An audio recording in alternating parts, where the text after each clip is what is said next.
Politicians have strong opinions, and more often than you would expect, because of those opinions, fights break out in parliaments around the world. The latest scuffle happened in Taiwan, where legislators came to blows over a controversial referendum proposal on building a fourth nuclear plant.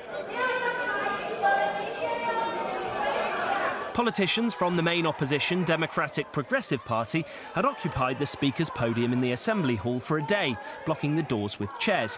The fight broke out when politicians from the ruling Nationalist Party entered for a Parliament session on Friday morning. Water bottles were thrown, fists were launched, and one man even wore a helmet to protect himself.